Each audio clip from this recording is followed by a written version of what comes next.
जय श्री राम बच्चों। Class 12 physics chapter number 4 moving charges and magnetism. बच्चों लास्ट क्लास में मैंने तुम लोगों को कुछ केसेस समझाए थे जिसमें इलेक्ट्रिक फील्ड और मैग्नेटिक फील्ड दोनों के प्रेजेंस में अगर चार्ज पार्टिकल एंटर करता है उस फील्ड रीजन के अंदर तो उस पर कितना फोर्स लगेगा, वो किस डायरेक्शन में लगेगा, उसकी वजह से चार्ज पार्टिकल आखिर जाएगा कहां, उसमें कितना एक्सेलरेशन आएगा, उसकी वेलोसिटी कितनी होगी, और अगर हेलिकल पाथ बनता है तो पिच का फॉर्मूला क्या होगा। क्या ये सारी चीजें मैं तुम्हें लास्ट क्लास में बता चुका हूं? अरे याद है कि भूल गए? बच्चों अगर भूल गए हो तो लास्ट लेक्चर घर पे जाके जरूर देखना, बहुत इंपॉर्टेंट है। ठीक है, एक केस रह गया था वो मैं तुम्हें अभी बताने जा रहा हूं, तो जरा बोर्ड पे ध्यान से देखो। एक केस उसके अंदर बच गया था और वो केस क्या है? When a charged particle enters in a region where electric field is perpendicular to magnetic field। मतलब कि समझ गए ना, या पूरा लिखूं? मतलब एक ऐसे रीजन में चार्ज पार्टिकल एंटर कर गया है जहां पे इलेक्ट्रिक फील्ड भी है, मैग्नेटिक फील्ड भी है और दोनों एक दूसरे के परपेंडिकुलर है। कोई दिक्कत? इमेजिन कर पा रहे हो? नहीं कर पा रहे तो बोर्ड पे देखो।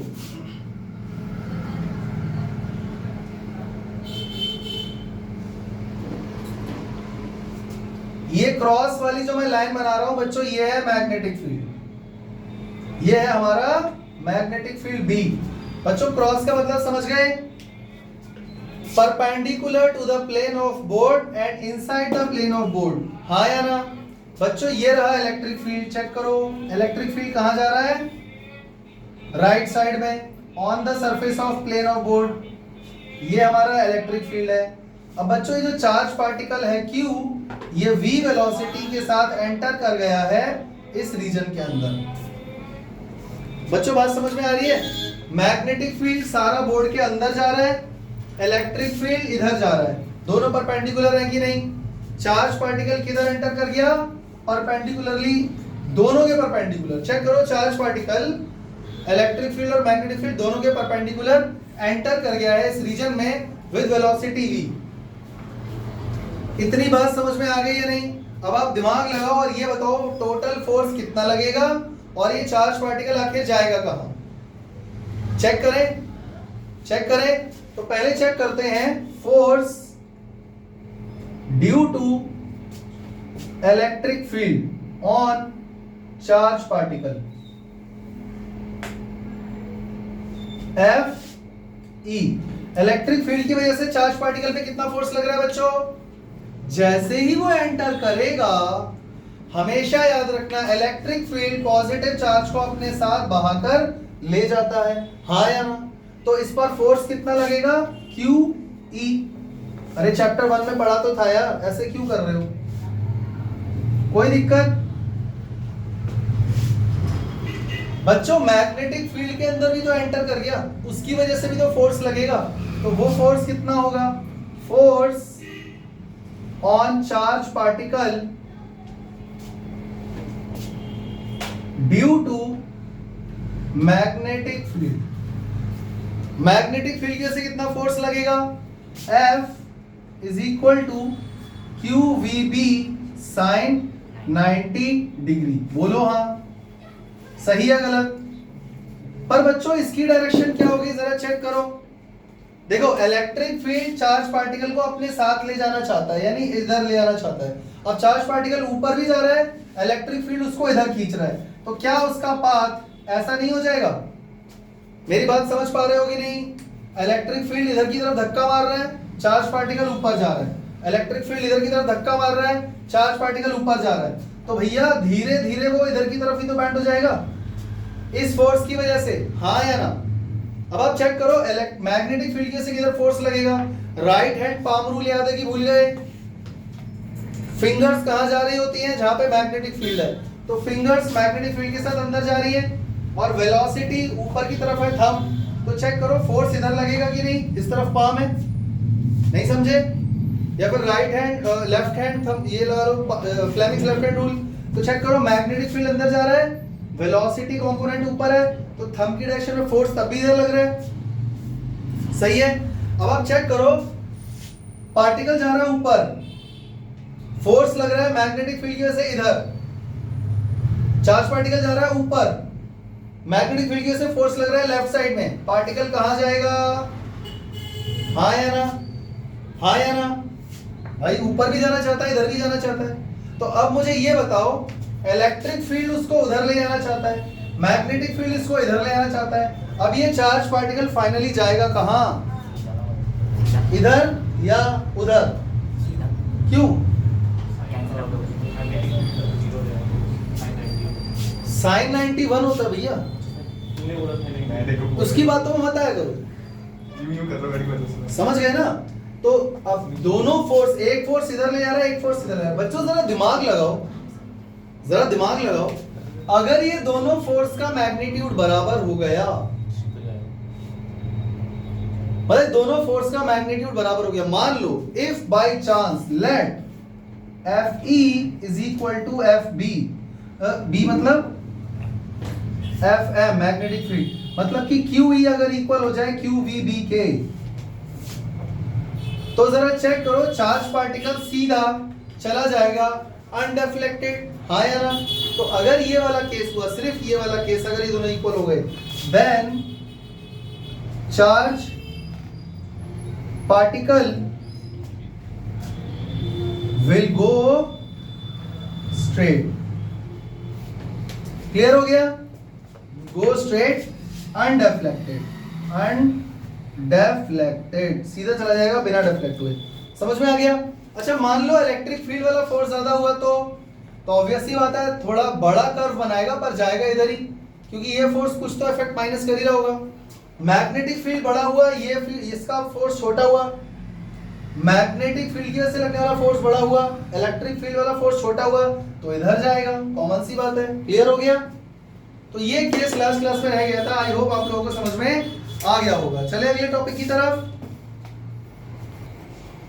अब हम लोग पढ़ने जा रहे हैं बच्चों, force on A current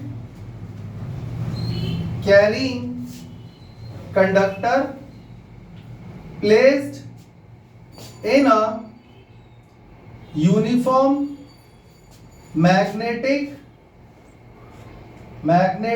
field. Topic का मतलब समझ में आया बच्चों, एक करंट कैरिंग वायर है और उस वायर को उठाकर मैग्नेटिक फील्ड के अंदर रख दिया गया है और उस वायर के ऊपर फोर्स कितना लगेगा, समझ में आ गया। उसकी डेरिवेशन हम पढ़ेंगे बाद में, पहले कॉमन सेंस लगाओ आप ये कि अगर किसी करंट कैरिंग वायर को मैग्नेटिक फील्ड में रख दोगे उस पर फोर्स लगेगा भी, कितना लगेगा, कहां लगेगा, डायरेक्शन क्या है वो बात की बात है। पहले चेक करो, ये करंट कैरिंग वायर है, इसको उठा के मैग्नेटिक फील्ड में रख दिया, इस पे फोर्स लगेगा भी, पहले ये चेक करो, और क्यों लगेगा। अरे भैया चैप्टर के स्टार्टिंग में ही ऑयस्टेड एक्सपेरिमेंट समझा दिया गया था, जिसमें उसने ये बता दिया था करंट कैरिंग वायर के अराउंड मैग्नेटिक फील्ड बनता है, करंट कैरिंग वायर के अराउंड मैग्नेटिक फील्ड बनता है कि नहीं बनता, राइट हैंड थंब रूल के हिसाब से बनता है कि नहीं बनता। तो करंट कैरिंग वायर आपने लिया तो उसके अराउंड मैग्नेटिक फील्ड होगा या नहीं, यानी एक तो उसका खुद का मैग्नेटिक फील्ड हो गया, और आप उसको उठा के कहां रख रहे हो, एक नए मैग्नेटिक फील्ड में, यूनिफॉर्म मैग्नेटिक फील्ड में, हाँ या ना, मेरी बात समझ पा रहे हो। जब दो मैग्नेटिक फील्ड इंटरैक्ट करेंगे तो क्या उस करंट कैरिंग वायर के ऊपर फोर्स नहीं लगेगा। जब दो मैग्नेट पास में लाते हो तो एक दूसरे पर फोर्स लगाती है ना दो मैग्नेट, या तो अट्रैक्शन का या रिपल्शन का, मेरी बात समझ पा रहे हो। तो ऐसे वो दो मैग्नेट एक दूसरे के ऊपर फोर्स क्यों लगाती है, क्योंकि एक्चुअली दो मैग्नेटिक फील्ड इंटरैक्ट कर रहे होते हैं, समझ गए। तो यहां भी सेम वही हो रहा है, करंट कैरिंग वायर का खुद का मैग्नेटिक फील्ड और एक यूनिफॉर्म मैग्नेटिक फील्ड है जहां पर आपने उसको रख दिया है, तो दो मैग्नेटिक फील्ड इंटरैक्ट करेंगे या नहीं, बस इतना बता दो, हाँ या ना, करेंगे, करेंगे तो फोर्स लगेगा। आगे बात समझ में पक्का। और अगर ऐसे भी समझ में नहीं आ रहा तो मैं तुम्हें एक चीज और बता सकता हूं, वो बाहर की लाइट ऑन कर देना। बच्चों मुझे ये बता दो, क्या कोई चार्ज पार्टिकल जब मैग्नेटिक फील्ड में एंटर करता है तो क्या उस पर फोर्स लगता है। अरे अभी समझाया था यार, पिछले लेक्चर में पूरा यही पढ़ा हमने। Charge particle with velocity v अगर मैग्नेटिक फील्ड में एंटर करता है तो क्या उस पर फोर्स लगता है? मतलब पैरेलल वाला और एंटी पैरेलल वाला केस अगर हम छोड़ दें तो फोर्स तो लगता है ना। आप करंट कैरिंग वायर ले रहे हो, उसमें तो कितना सारा इलेक्ट्रॉन फ्लो कर रहा है, मोशन में है, और आप उस वायर को ही उठा के मैग्नेटिक फील्ड में रख दे रहे हो, यानी कितना सारा चार्ज मूव कर रहा है इनसाइड द मैग्नेटिक फील्ड, तो कितना सारा फोर्स लगेगा। अरे हाँ यार, बात समझ में आ गई? तो ये लॉजिक क्लियर हो गया ना कि करंट कैरिंग वायर को अगर आप मैग्नेटिक फील्ड में रख दोगे तो पक्का उस पर कुछ ना कुछ फोर्स लगेगा। समझ में आ गया? और वो फोर्स कितना लगेगा रट लो। वो फोर्स कितना लगेगा, बोलो मेरे साथ, बिल साइन थीटा। क्या लगेगा? फॉर्मूला मैंने पहले ही एक्सपोज कर दिया, वो इसलिए बच्चों क्योंकि आप लोगों को सबसे पहले फॉर्मूला ही आना चाहिए। डेरिवेशन करोगे तो डिराइव करके लास्ट में लाओगे क्या, ये न्यूमेरिकल करोगे तो क्या करोगे, फॉर्मूला यूज। अभी कैसे आया वो भी समझा देता हूं। बच्चों इमेजिन करो यहां पर एक कंडक्टर है या वायर है, ये रहा,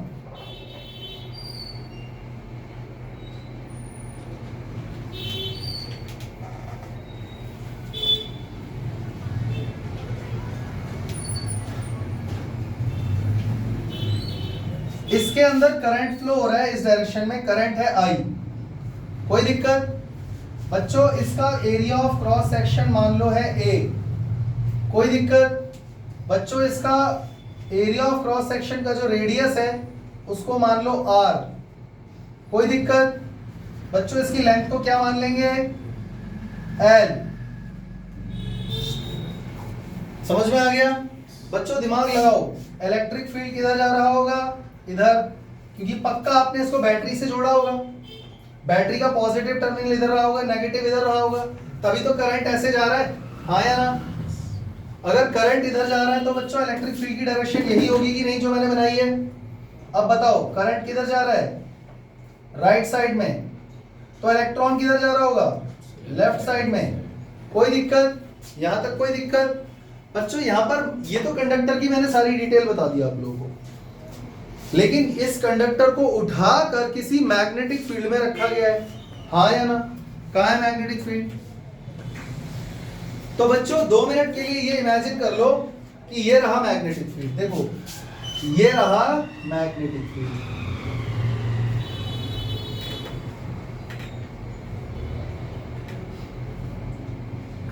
ये है मैग्नेटिक फील्ड, जो मैंने रेड मार्कर से बनाया है वो है मैग्नेटिक फील्ड। समझ में आ गया?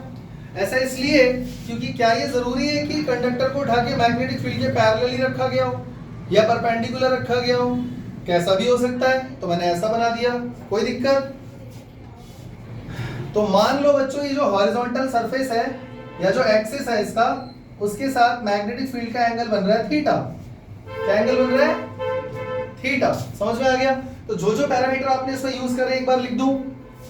देखो मैं ये सब नहीं लिखने वाला, let there is a conductor whose length is L and area of cross section is A and current I is flowing through it, ये सब चीजें मैं नहीं लिख रहा, ये आपको एग्जाम में या कॉपी में लिखनी है, ठीक है? तो काम की चीज आपको यहाँ पर क्या लिखनी है वो देख लो। आई क्या है बच्चों, करंट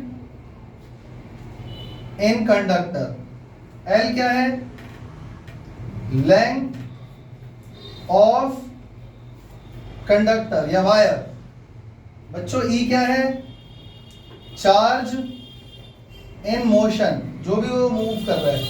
बच्चों अगर इलेक्ट्रॉन इधर जा रहा है, देखो करंट अगर इधर जा रहा है तो इलेक्ट्रॉन इधर जा रहा होगा, हाँ या ना? तो इलेक्ट्रॉन इधर जो जा रहा है उसकी वेलोसिटी क्या है, क्योंकि यहाँ वेलोसिटी भी यूज होने वाली है, तो बच्चों इलेक्ट्रॉन इधर जा रहा है विद ड्रिफ्ट वेलोसिटी। अरे ड्रिफ्ट वेलोसिटी याद है कि भूल गए? चैप्टर 3 करंट इलेक्ट्रिसिटी में बताया था ना कि इलेक्ट्रॉन हमेशा पॉजिटिव पोटेंशियल वाली प्लेट की तरफ भागता है with velocity vd, drift velocity, हाँ या ना? क्लियर है? तो यहां पर इलेक्ट्रॉन इधर जा रहा है with velocity vd, charge in motion, what is vd, drift velocity of charge. यहां पर चार्ज पॉजिटिव वाला नहीं है, नेगेटिव चार्ज है, समझ में आ गया? आई हो गया, एल हो गया, ई हो गया, बी क्या है बच्चों, क्या है, अरे यूनिफॉर्म मैग्नेटिक फील्ड है। ई क्या है, इलेक्ट्रिक फील्ड, उसकी यहां पर हमें जरूरत नहीं है, what is theta, angle between axis of conductor and magnetic field. कोई दिक्कत? बच्चों स्मॉल एन क्या है? Number of electron per unit volume. पर यूनिट वॉल्यूम में इलेक्ट्रॉन कितने हैं? n। तो फिर टोटल वॉल्यूम कितना होगा बच्चों? दिमाग लगाओ। वॉल्यूम का फॉर्मूला होता है पाई आर स्क्वायर एच।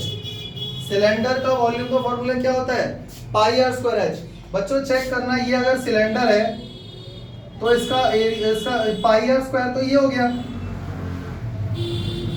और पाई आर स्क्वायर यहाँ पर हमारा एरिया ऑफ क्रॉस सेक्शन है, यानी ए हो गया है पाई आर स्क्वायर, और एच इसकी हाइट है तो वो क्या हो गया? एल। तो यानी अगर मैं ए एल लिख दूं तो क्या इसका वॉल्यूम आ गया पूरा? तो फिर अब बताओ कैपिटल एन क्या होगा? Total number of electrons. कितने हो गए बच्चों? N into A L. नहीं समझे ना? अरे स्मॉल एन क्या है? Number of electron per unit volume. तो पूरे वॉल्यूम को मल्टीप्लाई अगर मैं एन से कर दूं तो टोटल नंबर ऑफ इलेक्ट्रॉन नहीं आ जाएगी? आगे समझ में? तो ये आ गया एन एल। यहां तक कोई दिक्कत बच्चों? जो भी टर्म्स इसके अंदर आपको नजर आ रहे हैं वो यहां पर मैंने उठा करके लिख दिए हैं, ठीक है। अब सवाल ये है कि इस पर फोर्स आखिर लग कितना रहा है? इस पूरे कंडक्टर के ऊपर फोर्स लग रहा होगा या नहीं? हाँ, अभी बताया था। वो कितना लग रहा है यही हमको फाइंड करना है। हम क्या फाइंड करने जा रहे हैं बच्चों? हम क्या फाइंड करने जा रहे हैं? We need to find the total force on the current carrying wire।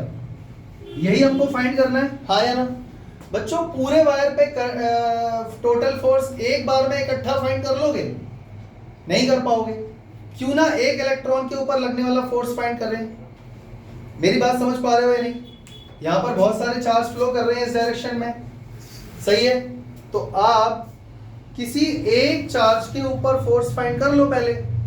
यानी हम क्या फाइंड करने जा रहे हैं? फोर्स ऑन वन चार्ज जो कि इलेक्ट्रॉन है, ड्यू टू मैग्नेटिक फील्ड। तो वो हो गया F। और एक चार्ज पार्टिकल के ऊपर कितना फोर्स लगता है? उसका फॉर्मूला होता है Q V P sin theta. एक चार्ज पार्टिकल के ऊपर कितना फोर्स लगता है मैग्नेटिक फील्ड के द्वारा अगर वो v वेलोसिटी के साथ उसमें एंटर कर जाता है, तो उसका फॉर्मूला यही होता है, हाँ या ना? ये कहां से आया? रीजन बताना पड़ेगा। ये आया लॉरेंट्ज फोर्स से। अब यहां पर टर्म्स को चेंज करो। F is equal to Q की जगह क्या लोगे? E। चार्ज क्या है? E। बच्चों V की जगह क्या लोगे? VD। हाँ या ना? B ही रहेगा और साइन थीटा हो जाएगा। यहां तक कोई दिक्कत बच्चों? अरे जल्दी बोलो भाई, कोई दिक्कत नहीं है ना? ये किसका फोर्स आ गया? एक चार्ज पार्टिकल के ऊपर लगने वाला फोर्स। ये फोर्स सिर्फ वन, ओनली वन, एक चार्ज के ऊपर लगने वाला फोर्स है ये। लेकिन हमको टोटल फोर्स फाइंड करना है, टोटल फोर्स फाइंड करना है ऑन ऑल चार्ज। वो कितना होगा? तो F will be equal to, बच्चों एक चार्ज के ऊपर जो फोर्स लग रहा है उसका मल्टीप्लाई अगर मैं n से कर दूं तो हमारे पास टोटल फोर्स आ जाएगा। अरे हाँ या ना? तो कितना हो गया चेक करो। कैपिटल N की वैल्यू क्या है? NaL। तो ये हो जाएगा NaL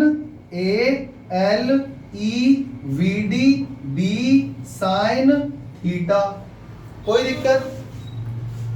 बच्चों इस इक्वेशन को मैंने नाम दे दिया इक्वेशन नंबर 2। अब जरा साइड में आ जाओ बच्चों, यहां साइड में आ जाओ एक मिनट के लिए। बच्चों ड्रिफ्ट वेलोसिटी और करंट में रिलेशन मालूम है आपको? क्या है? VD is equal to I by नाई। चैप्टर 3 में याद करवाया था, याद कर लो। बच्चों चेक करो, अगर मैं NAE को इधर भेज दूं तो I इक्वल टू क्या हो जाएगा? NAE into VD। हाँ या ना? बच्चों क्या मैथ्स में हम ये काम कर सकते हैं? जो चीज आप LHS में मल्टीप्लाई करोगे वही RHS में भी कर सकते हो। तो आप चेक करो NaEVD और L को मिलाकर क्या बन गया IL, यानी जहां भी मुझे NaEVD और L दिखेगा वहां पर मैं IL डाल दूंगा।